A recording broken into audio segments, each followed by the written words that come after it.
We are Steve and Jill. Together, we've been buying and reselling land since the 90s. Our data-centric approach leaves our buyers asking, how can you sell it so cheap? Here on the Land Academy Show, We answer that and more. I'm Stephen Jack Butala. And I'm Jill DeWit, and this is the Land Academy Show. This is episode number 2200. I can't believe it, Jill. I can. Every time we hit these milestone episodes, these round numbers, it just cracks me up. Those are 2,200 real episodes. Do you have a sinking feeling in your stomach or something? Or like, I don't know. 2,200. So that was 2015 fall, roughly, summer, fall of 2015 that we started this. It was 7 days a week back then, and now you get 5. I talked him into taking 2 days off. That's all you get. That's it. A few reruns and highlights stuck in there in a few places, but that's about, No, there were still, but it's still 2,200 of new, fresh content. And I remember our friends saying, what the heck are you doing? Yeah. Like, even for like a month or 6 months, they're like, are you going to have that much to talk about? Well, 10 years later, apparently we do. And 10 years later, apparently you're still giving us new, fresh content and new things. Stuff just pops up. Well, today we're talking about how to know Yeah. when you found your land niche market. Oh my God, Jack, what is a niche market in land? I give you buy some a piece of land and you sell it. examples. Yeah. We'll talk about what those niche markets are here in a minute. All week this week, it's reality week. Each day on the show, we answer a question from our Land Academy member Discord forum and take a deep dive into land-related topics by your request. Okay, Tara wrote, hi everyone. Has anyone run into issues with DataTree data being outdated? I'm testing my list for a reason. I've come across a property that changed hands in 2023, but the DataTree data is showing the previous owner still, the one that sold it in 2023. I'm confirming DataTree against the local CAD, which I'm assuming is the most up to date. I just want to make sure this is an isolated issue if I need to be concerned that more data may not be the most up to date. Thanks in advance. I tell you, it's so rare that I stumble across this. I never worry about it. So, and I know Tara's done a lot of deals and sent out a lot of mail. So if she's hit one in the 43,692 offers she sent this year, I think it's okay. Hey, the quality of data, here's the real answer to the question. Yeah. Quality of the data is usually associated with how urban or rural each county is. So rural counties have much less resources, financial and people-wise, than urban counties do. So urban counties tend to, when properties change hands, update their assessor database pretty quickly, which translates usually to DataTree. If it's a real rural county, they might batch them. So in some cases, a lot of cases, it's maybe weekly or monthly in a rural county. In some extreme cases, it's every year. They only do it once a year because maybe 50 properties might change in the entire county. Right. And so there's a time where they might even bring a person in to do it that is a database person. True. The point here is every county's different. And DataTree's job is to just aggregate. There's 3,144 counties, and DataTree's job is to aggregate all that data and make it usable for you. It's very rare, like Jill said. Today's topic, how to know when you found your land niche market. Jill, off the top of your head. Oh, yeah, okay. I made a couple. I want to, like, isn't land a niche? You mean there's a niche within the niche? Oh, there are niches within the niche. So let me tell you, it's not just like real estate, land versus houses versus whatever, right? Those are niches. But then you get into the land niches, and I came up with a couple of examples so you can kind of understand what we're talking about. And then we'll talk about, how you get into one of those niches. So, like, for example, is it rural vacant land? Is it commercial? Is it agricultural? Is it an infill lot? Those are all different kind of use or zoning niches. What about the situation? What if it's a niche like they can transfer it, or there's probate issues, and you learn about probate. Though there's land that's tied up in probate, that could be a niche. What about it has access it doesn't have access. So there's land that is hard to manage sometimes for some people who are new to this that don't know how to get access. But maybe you do. There's a niche. And then maybe there's just size. What if you're dealing with huge ranches versus, 1 to 5 acres? Or infill lots. Things like that. That's a niche too, the size. So the point for me is just so that now you see like, oh, okay, now I get that. I never thought of it as a niche. I thought of all land as just anything that doesn't have anything on it. One more niche that just came to mind. It could be a land that you stand there and look at it and it looks just like all the lots around it, but underneath somebody put in a well. It does have some kind of a little bit of improvements to it. That could be a niche that you deal with that land. So now we understand what a land niche or what we're talking about. Well, how do I I want that niche. How do I get into that niche? And that's where Jack and I have learned over the years. Usually you don't pick it, it picks you. Well said. You're going to get in when you open, your eyes to sending out land. The first thing I would say when you're starting our business is pick a size at least. Narrow it down so you're not mailing everything from, 0.001 to 1 million acres. Let's make it a little bit easier. Let's at least start with, and you did your math. You did everything that Jack has taught you as far as picking an area. So you're going in and you're mailing and you're going to buy and sell all the things that are being sold quickly in this area, which let's just say happens to be between 5 and 10 acres. So you're starting off like that. So you're getting into it, you're doing deals, you're having success because you picked everything right. And what's going to happen is naturally some things are going to pop up and you're going, oh shoot, I can't do this one. There's a probate issue. I don't have an attorney. Everybody's dead. Oh shoot, I don't know how to do this one. It's not gonna sell. There's no access. I don't know how to get access. I can see where it would come from, but I don't know what to do here, so I'm not gonna buy that. So then as time goes on and you're getting better, you're gonna go back, or you should go back, and maybe then start to explore those things. And if one of those things, something's gonna pop up and be easy for you, you're gonna find the right attorney.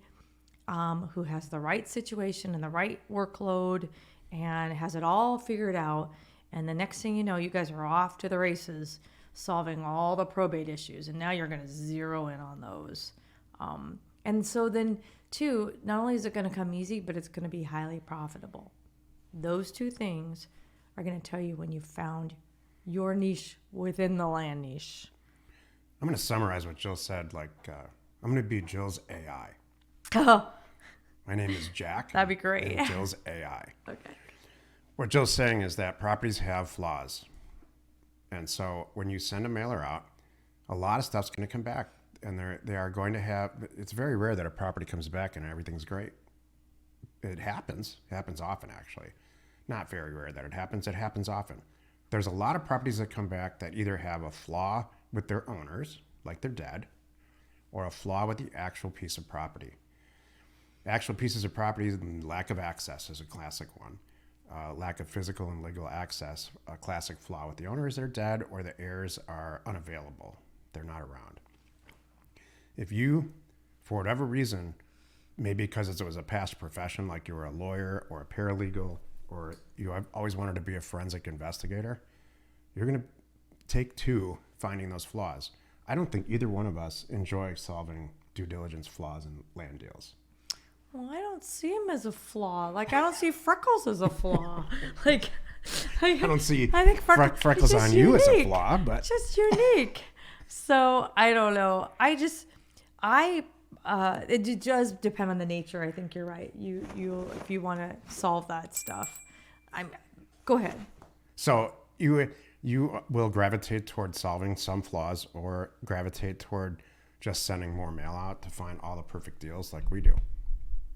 We have our groups in our Land Academy group is packed full of crazy, successful people that have chosen a niche. True. That's usually based on a flaw. Mm-hmm. We have a person here. I'll give you some examples. We have a person who loves accessless property. They love contacting everybody that's adjacent to the property, trying to put a deal together. And I'll tell you why, because it's so incredibly profitable. when you find a piece of property that has no access and the owner knows that, they're willing to sell it very inexpensively. That problem can be solved. That flaw in the property can be solved with some people who have talent for that in less than a day. And then now you're quadrupling your money over what you're paying. Because it has access now. You can get to it. You know, another one, like not popular, but just jumps out to my mind is the huge acreage. There's things that you have to look at differently, like pricing and limited buyers and things like that. When you have huge acreage, I'm talking like a section or a half a section or a quarter of a section even. I mean, anything over 100 acres, I think is a big property. And they're very comfortable with that. And then what's great is when you do a couple of those, you start to build up a buyer's pool. So things like that will happen. Like when you said, you know, the access. The thing about like an accessless property where it doesn't have legal or physical, right? When you find it and you solve it, now you've got your own little team. You're gonna have your legal team ready to go in place, and maybe a physical team. Maybe you have a guy that goes out there and blades roads even too. Once you have the physical access, talk about an attribute now, and what you're doing is amazing. And then as you go, you're going to be doing 3 of them this month. So the same team's doing them all. It's going to get faster and better. So I love this. I'm trying to think of what niches we have fallen into. Well, I was going to ask you before ourselves. we wrap up the topic. What's your favorite? Can you describe the profile of a great deal for you, physically, and with the owner and the whole thing? Has all the 8 A's. So for me, it's 5 acres on the road, zoned agriculture, or in a place where there's no zoning, but it's not being farmed. So it's just, you look at it, it just looks like every other piece of property there. And I agree with you on the A's, on the due diligence. It's adjacent to some properties that are maybe, however they're using that 5 acres adjacent, that's how I think that property is the highest and best use for it. I like it to be less than between 10 and 20% of its retail value. And I like there to be an owner circumstance that's associated with this property where they're very motivated to sell. Maybe like, a spouse died. Jack, that's a unicorn. Congratulations. Yeah.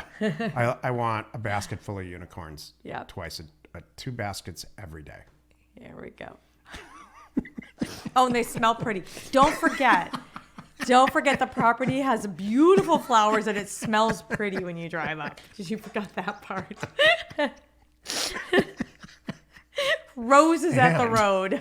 And I don't want to do the Natural deal. Roses. Oh. I want my staff to do the deal on the buy side and the sell side. And I want to get, when we're all done on the sell side, I want to get a suitcase full of cash. Oh, don't forget the creek in the back, stocked full of trout. And then Jack stands there and they jump into his hands. That's the other thing. That's my niche. Jill may or may not be there while this trout is jumping in my hand. Nope. And I won't go into detail about what she's wearing. And he kisses him and he puts him back. Is there anything I'm missing? Oh, wait. And there's an abandoned F-350. There's a big barn on the back of the property With an abandoned Corvette. It's got and a 350 It has 22 classic cars in it. All American, all convertibles with the manual transmission. And the pink slips are on the dash. they're all 1960. They were all from 1963 to 1969. And 2 of them are Dodge Power Wagons. There we go.